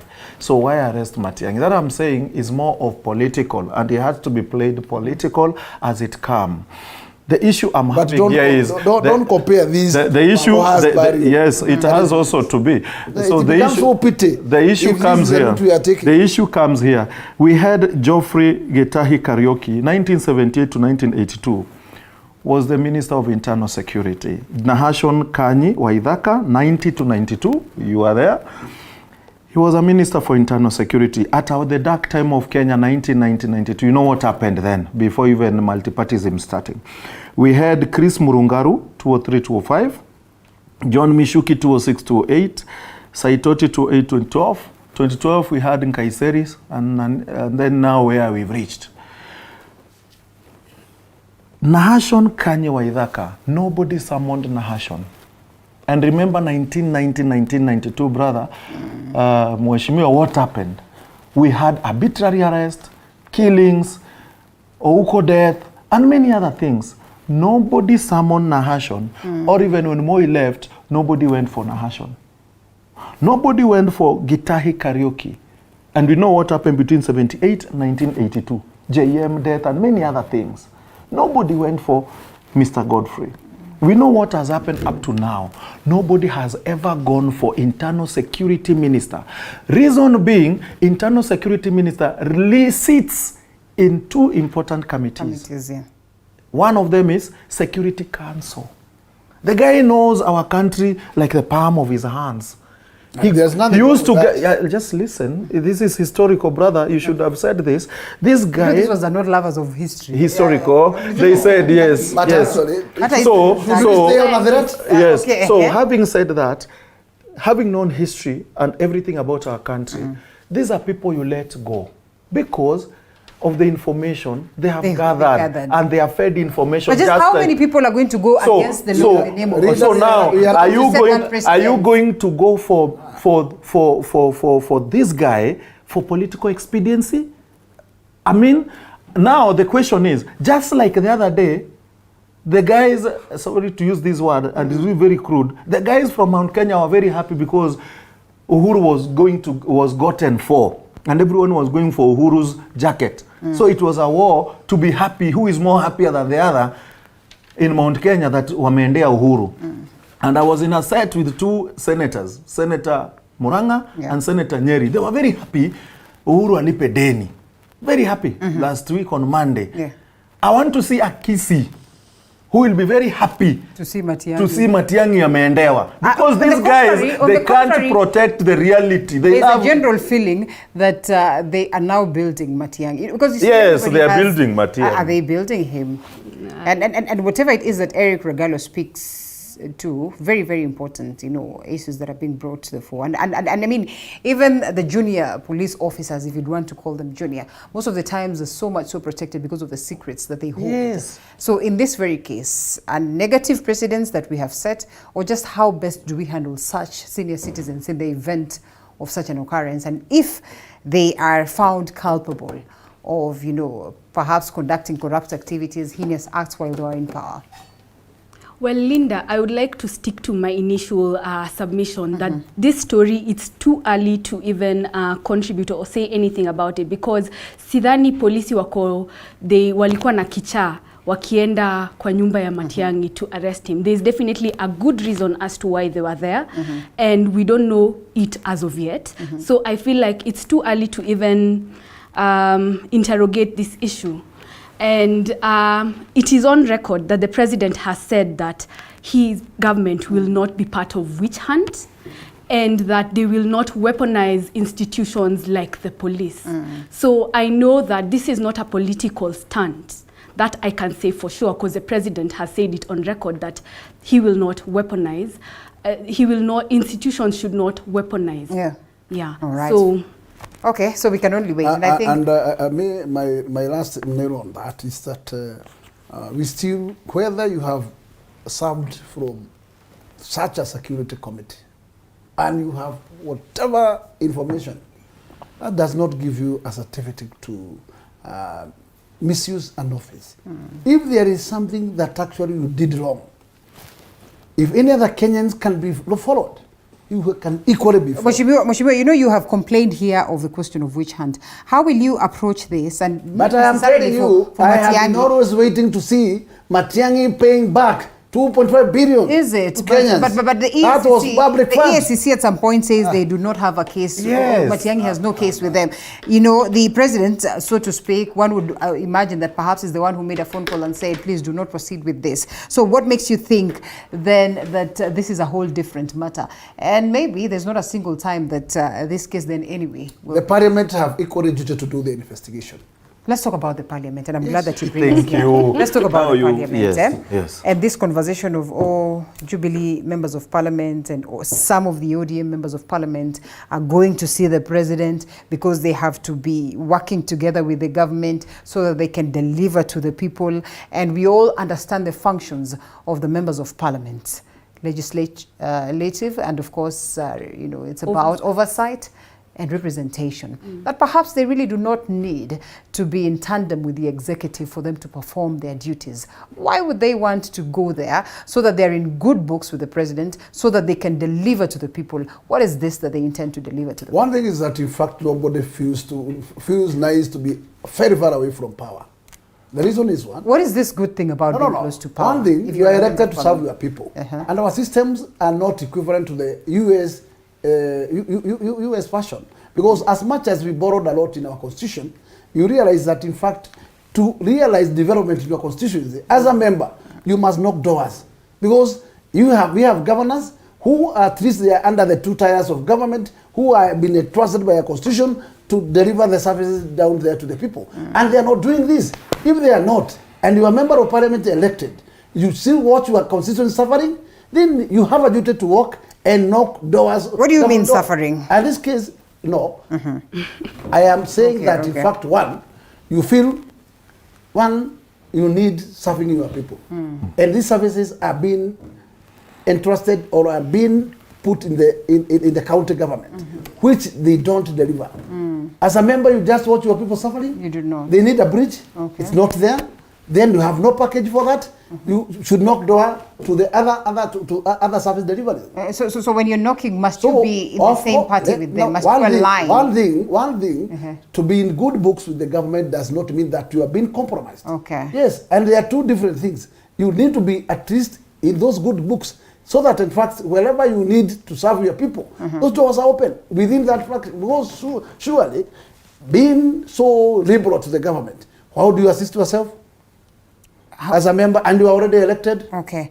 Joyce, shouldn't the president or the Kenya Kwaza team then get a little bit worried? Because politicians are politicians.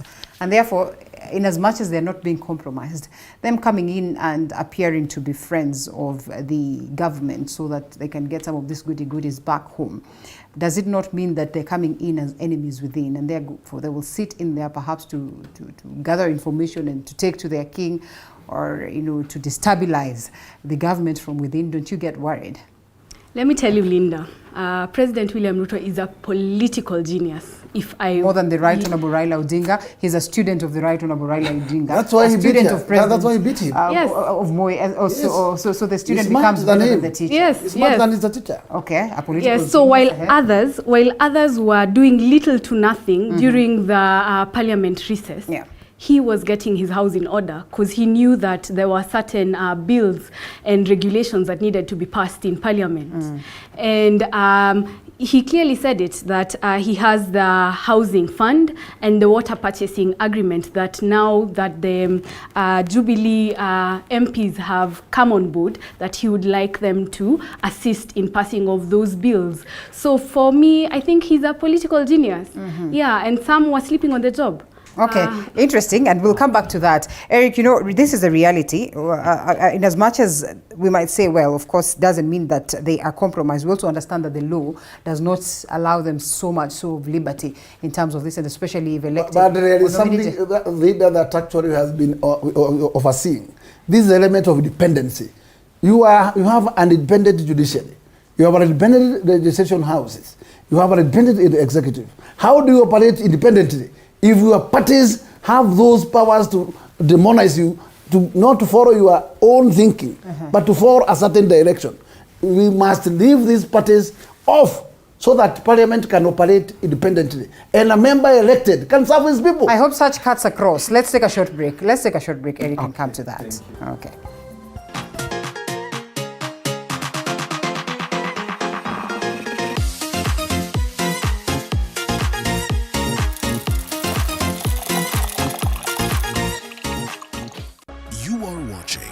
TV 47, the home of untold stories. Sona moja imetengenezwa kwa njia spesheli ili kupambana na maumivu kwa haraka. Sona moja ina aspirin kama kiungo. Sona moja, kitulizo kamili. Maumivu yakizidi, pata ushauri wa daktari. Are you looking for a college that will shape your future career? At Kandy College of Beauty and Applied Sciences, we offer advanced courses with personalized attention to our students. Come and get your diploma or certificate in cosmetology, hairdressing and beauty therapy, diploma in community development and social work, or certification in catering and accommodation operation. We also offer diploma in nutrition and dietetics and many more. All of our graduates have secured employment in the job market, while others have gone into entrepreneurship. What are you waiting for? Join us today. For more information on how you can enroll, visit us at the London Beauty Building, 5th floor, Taveta Road, Nairobi, or call us on 0726 031 109 or 0784 515 606. Facebook, Kandy College of Beauty and Applied Sciences, or on Instagram, Kandy College of Sciences. Our January intake is ongoing. Kandy College of Beauty and Applied Sciences is the cutting edge college. Usiyakubalie maumivu ya misuli kukatiza ratiba yako. Kaluma Pain Balm ni dawa ya kusugua iliyotengenezwa kutoka kwa miche maalum ili kutuliza maumivu ya misuli. Kaluma Pain Balm. Shhh. Maumivu yakizidi, pata ushauri wa daktari. TV 47, the home of untold stories.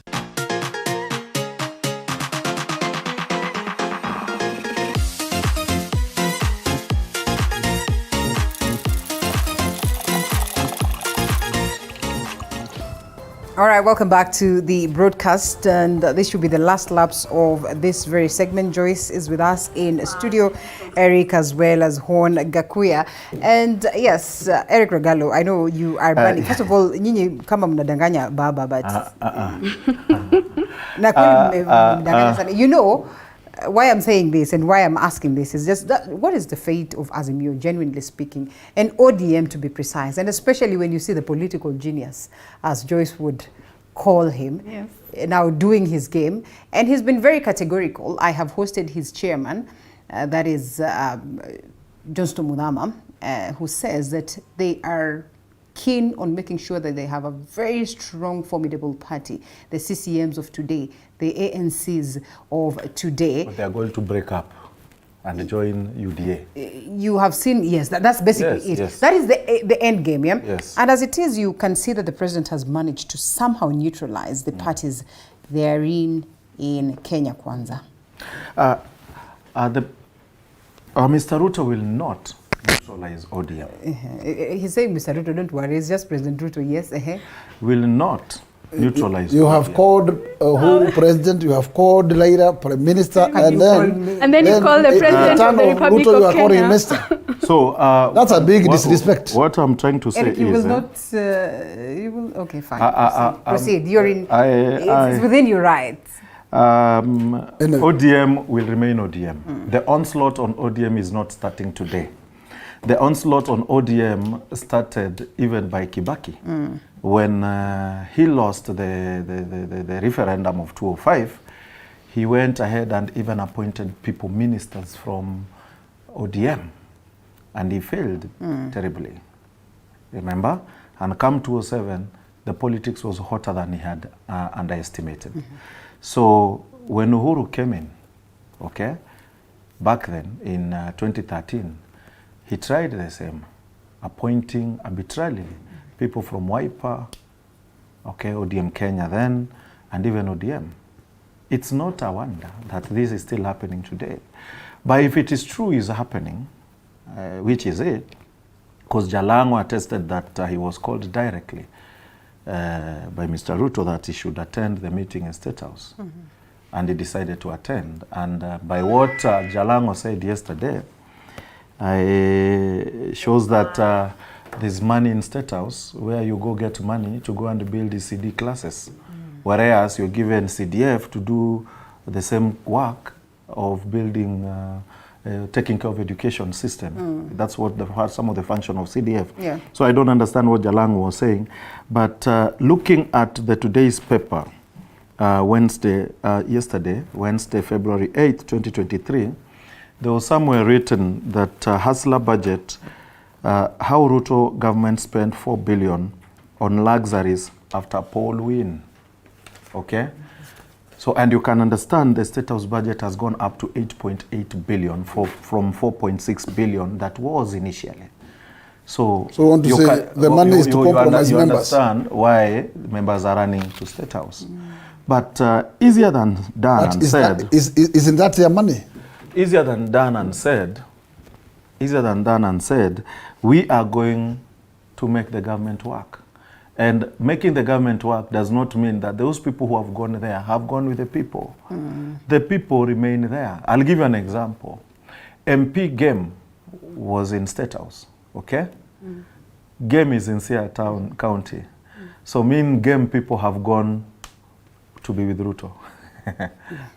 That is more laughable than I would say. That you are, I mean, just going there does not mean that you just are going compromised. Yes, but also going there means you have been compromised. Okay, Mheshimiwa said here, party and parliament. If a party tells you not to engage with someone, that is the party that did what?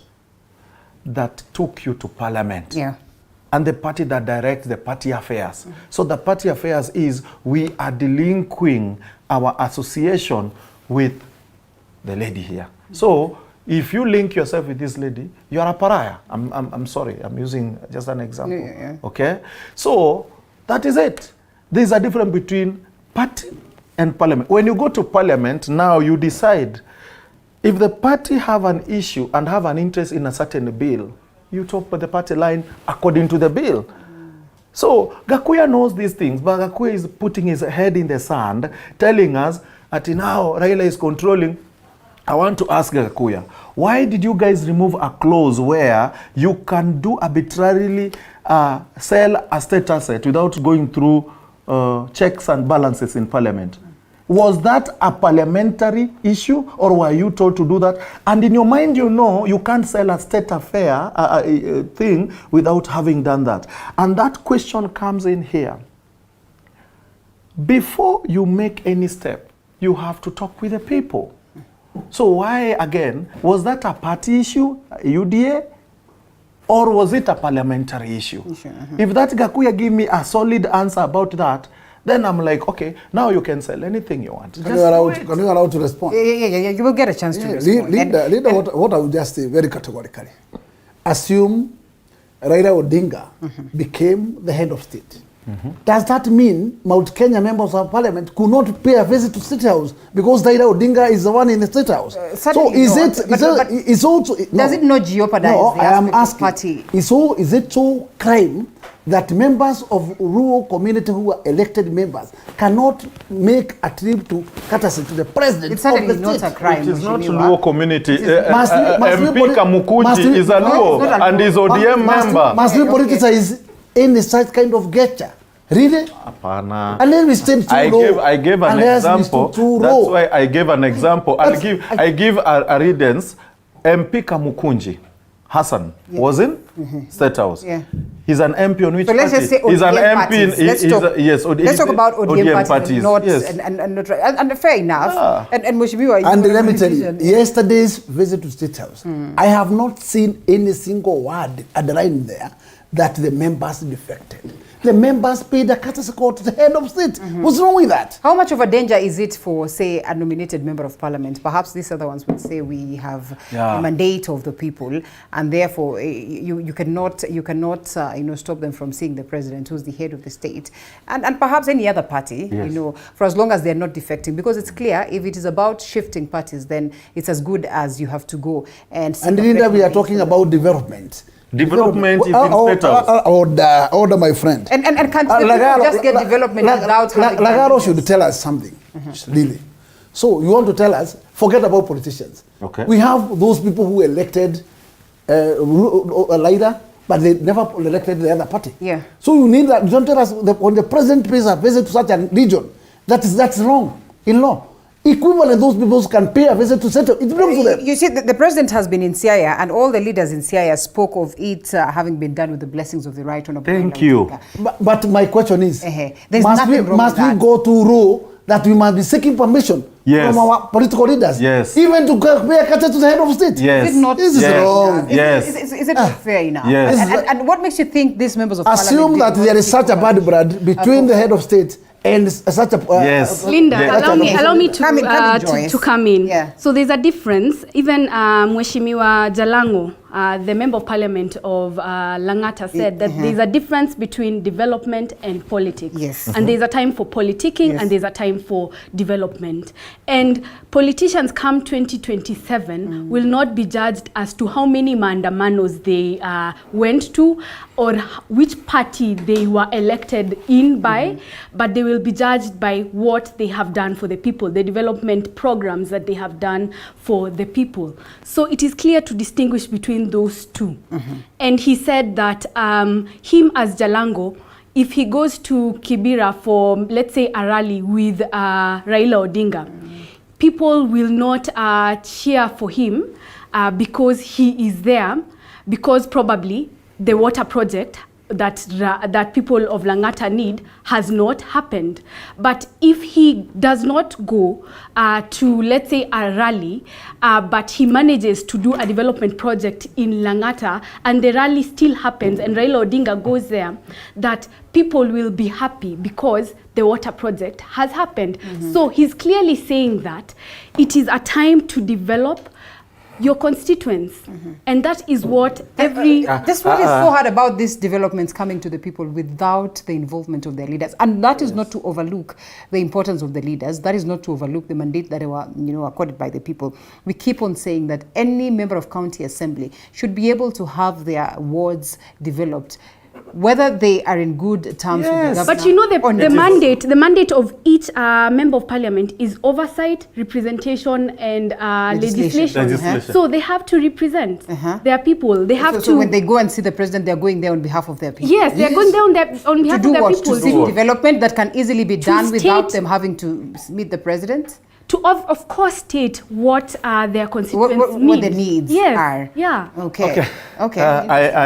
It is interesting. Let me just put it. When you criticize, also remember. Linda, I wish you to become a member of parliament. Look for either please hold this hand, a parliamentary a constituency or a women left. And then this way will come out. Linda. Okay. Linda, I would need to understand. And even as you respond, and I think I will take up the challenge.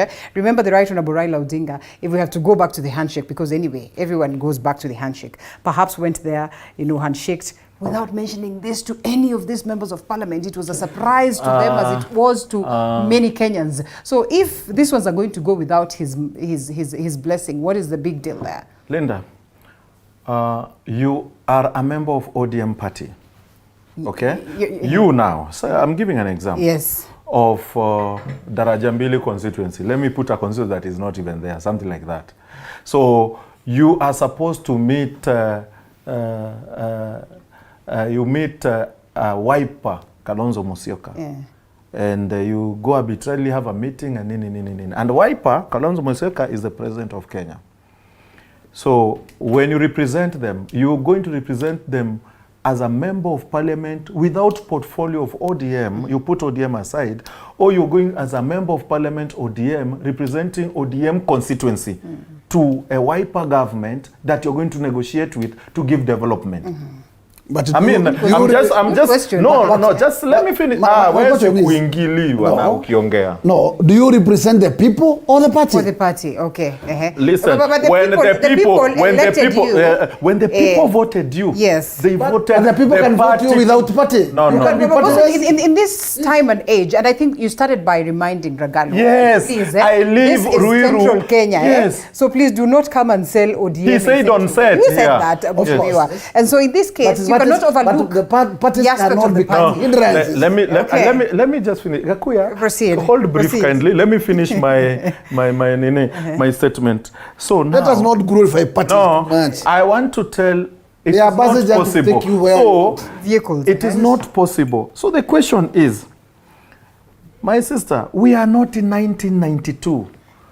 Where Moi went to Kirinyaga, not a county then, Kirinyaga constituency Geshogo. Alienda na miti ya stima akiomba kura. Yeah. We all remember. Na wakati Moi alikosa kura, miti ya stima ilimfuata, ilitolewa kule. But was that fair? Listen to me. We are talking of 1992. We are now in 2023. That was 2023, 1992. Those is 20 years ago. Things have changed. Those are 2 decades. In these 2 decades, we have a new constitution that has devolved many of these things. You want to tell me you want good health, you go to president. You want and the healthcare is devolved. Yeah, healthcare is so water. I mean, this guy went to get water from State House, and the water is devolved. So what I'm telling Jalango, 2027, stand on UDA party. I will be in Langata to decampaign you. I'm saying on set. Let it reach him. Mtu akate ampeleke. So what is this bitterness of? It is bitterness because wacha kwenda. You are not the party leader. Actually, you are a 6-month MP. 6 months. Say no to the president when he calls. These are the jokes zenye ulikuwa unafanya kwa TV na kwa radio. My friend, usilete kwa siasa. I'm older in politics than you, Jalango. What is the I may not have represented in parliament or in wherever, but I'm older in politics than you. There's going to be a parliamentary session for... it doesn't matter. 2027, he's not going to be an MP in Langata. Inaishanga hivyo. So it's an ODM affair there. Huwezi dunga mkubwa wetu bana. Sisi si Mount Kenya mahali mnadunga Uhuru makisu kwa mgongo. It is different. These guys are under captive. Not captive, I don't know when they come out of this captive. Hakuna captivity. Party captivity. Ni reality. Okay, so there's a major... This is an old age bana. Hakuna old age gani. Alienda kuleta maji gani kutoka State House. Ni maji gani yenye haijakuwa devolved. Do you think it would be necessary? Change the formula. What is his? Young leaders coming up. The Jalangos of today. The Babu Jalangos of today are looking forward to as well grow politically. Yes. And that space of Baba, they are looking forward to. So why would you speak of? We want Jalango to go and do. Why does it have to? And kneel to Raila so that he can. It is not individual. He's taking his back to 1992. There are levels and places he can go get water. He can use his representative to go to Ministry of Water, okay, and request or do whatever it's done to get water. You don't need to go to State House. Politically speaking, do you have to go to State House? Yes. You are victimizing Jalango because it is too criminal to visit a sitting president. No, it is criminal to sell our party to someone else. Linda, okay, let me come in. Yes. Yes. The truth is, the same people who voted in President William Ruto are the same people who voted in MPs in ODM. So, and these people have needs. So I think the end game is let's work together. And that's what President William Ruto is saying. Let us all work together. Is it not what the Constitution dictates anyway? Yes. Yes. So why does it have to be let us meet, let us do everything? Don't you read some bit of politics in this and interest for that matter? Yes, definitely. The government has the government agenda that it wants to push forward. Yes, and it is important for the government to work that let all leaders work together so that things can move forward and Kenyans can see development. Okay. Linda, 1 second. If at all the government wanted to work with ODM, in Parliament who's the head of ODM, leader of minority. Are you getting this? The government Opio Wandai. Yes, should have called. He wasn't there. Yeah, he should have called Opio Wandai. Just listen, and the government should have called who? Opio Wandai to come, and then the wiper leader of minority, because they have their own whip there, and this group of Azimio to the meeting. What I can say these key leaders will now whip their people. Okay. Tumekubaliana kama Azimio tufanye kazi. Is Jalango a leader of parliament in Azimio? No. So what was he representing? So you're saying that this one's a traitor? Yeah, these are traitors. This is a movement. It's a movement. How can you trust these individuals? You cannot. One day we're talking so ill about you, and then the next day they purport to be interested in the needs of their people, and therefore they need to work with the government. This is a movement of the willing. I can't say that let's now go to Opio Wandai and force him to work with the government. It's the people who are willing are the ones that will move forward. I think mapema ndio best. Whoever wants to come into the current government early enough, let's work together. Yeah, it's good for the people, and let's. Will this not neutralize this conversation of having an opposition that is vibrant, the one that the president speaks of? And also, they've been very clear on their need and their desire to make sure that some of the bills that we speak of in Parliament, those ones presented or those ones that would interest the government, the executive for that matter, then sail through without a lot of difficulty, because then they'll have these members on their side. Just what is the guarantee that the people of Kenya then will get the right bills anyway, and there will be not much of arm twisting like you rightfully put, Mheshimiwa. Even as we look at this, that police boss Japhet Koome says no officer and the National Police Service was sent to Matiangi's house last night. We're yet to establish that, so my producer will be working on that. It's a developing story anyway, and I think I agree to what it is that Joyce says. Let's allow for it to unfold so that we get to the bottom of it. One thing I would just state very clear and very categorical, that Wandai is of the same mindset with Lagaro. So these are hard. They cannot. These are hard. They are hard Leave them. liners. Let serve their interest. Let allow those who have different mindsets. Those ones that serve the public on their on another mission. Because for sure, Jarango, whether you want to criminalize him here or not, if he can achieve something extra to the people of Rangata, the better to the people of Rangata. Whether you are going to kick him out come 2027 or not, he will have served his term. And he has delivered to the people. And I think the best that people of Rangata can be able to remember is what kind of services were delivered by... Let me call you Bazoo. Let me call you Bazoo, with that name that they call you down there at your constituency. And they voted you again and again. The last time you were here, before these elections, you really were totally not in good terms with the executive or the Jubilee team, in as much as it's the party that got you on board. Do you think you missed out so much in terms of development for the sake of your people because you were not in tandem with the then president, or you were not speaking in the same? I was connected enough. You were connected I enough. was not at any moment. So you agree with us that there's no need? He needed no president. I was not at the moment seeking the Godfather's support. Thank Yes, you. because the officers were there. And I knew where to knock. Thank you. Okay. So, but I'm telling you, no. it is different to others.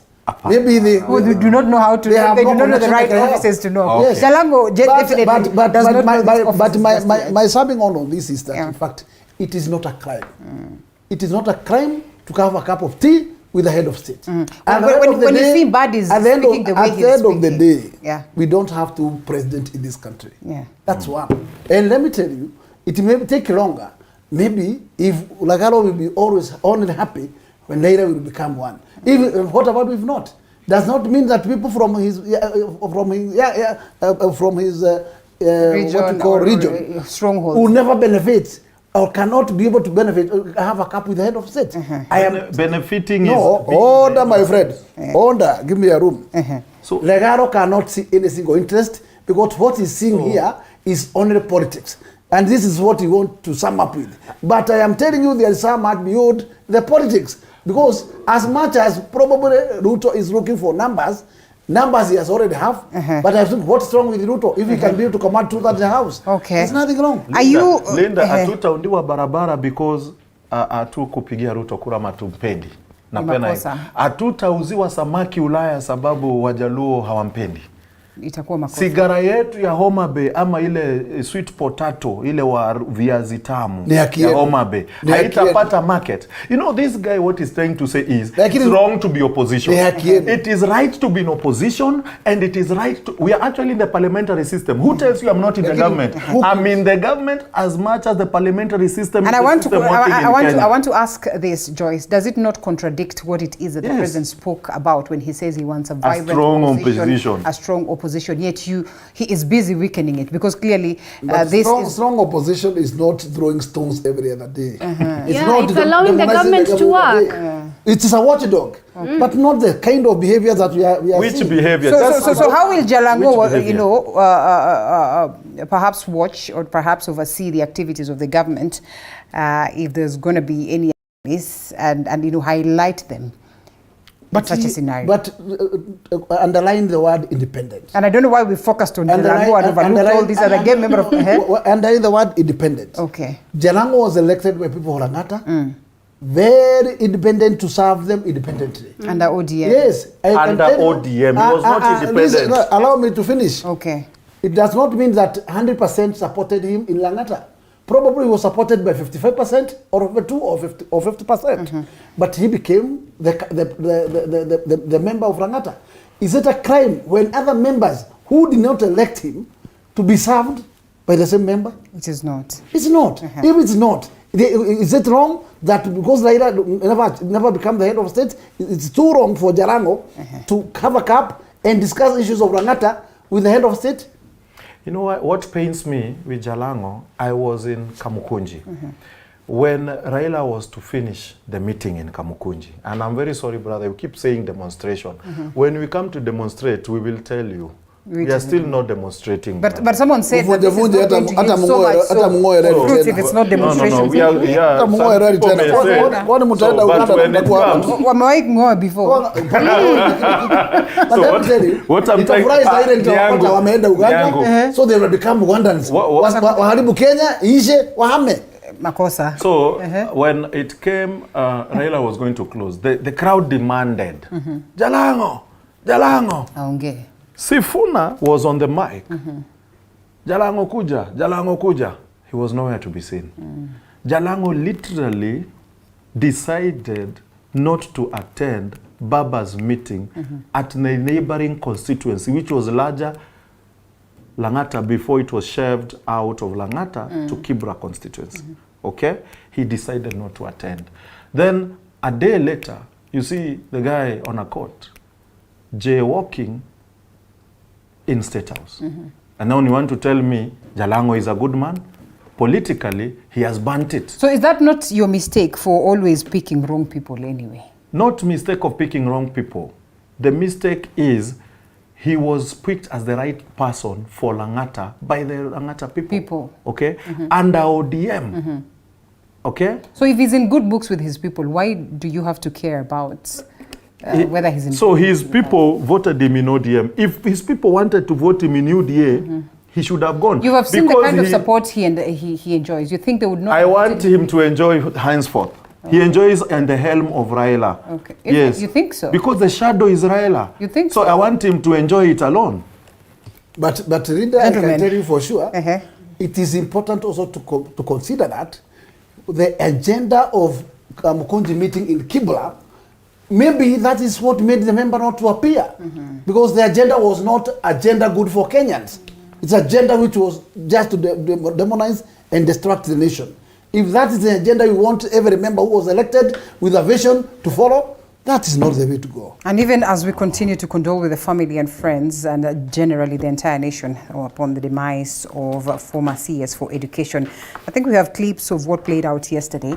Interesting moments. Nigerian, beautiful. I love that. Beautiful. Yeah, how about we watch that and quell these fires as we call it today? Was it a wedding or was it what? That was the question we were asking ourselves. Otherwise,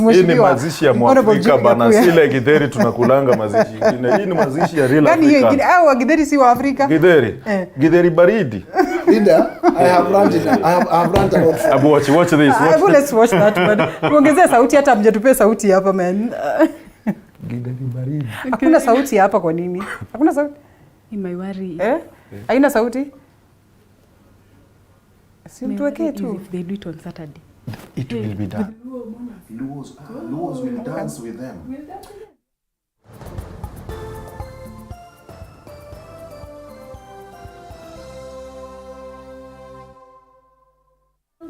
Well, Honourable Member of Parliament Embakasi North, as well as Joyce Cheruto, political and governance expert, and lastly, political analyst Eric Ragalo. Asanteni sana. Our time is over? Our time is over. Ama mnataka tuongeze dakika 5? Dakika 2 tu. Acha tuchukue break alafu tukuje muombe tu. After this break. Dakika 2.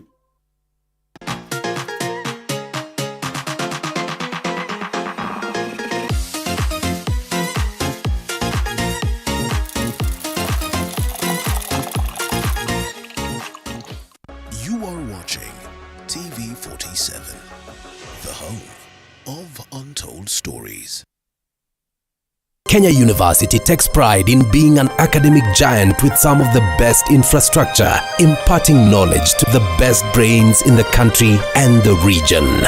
Our members of faculty are keen to deliver market-driven programs in science and humanities with a keen focus on linkages with relevant organizations. Join us today and train with the best to become the best. Mount Kenya University, unlocking infinite possibilities.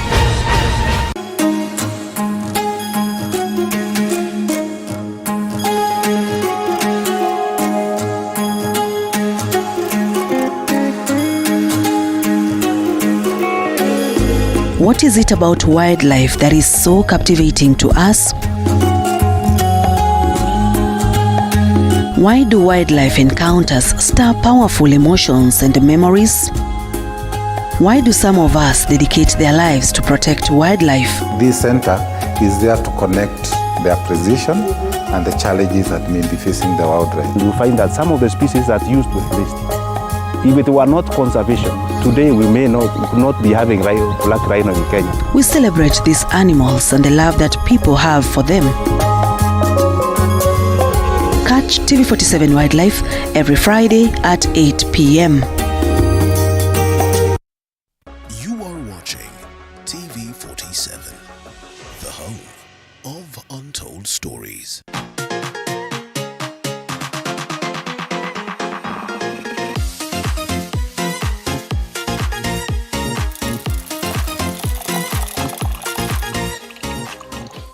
All right, and I think we're coming back for a small moment to react to that, and as well for our parting shots. So mheshimiwa, ni kama wewe ndio unataka kusema sana kuuliza kama ilikuwa harusi. No. Actually, what I'm saying, actually, I learned something new.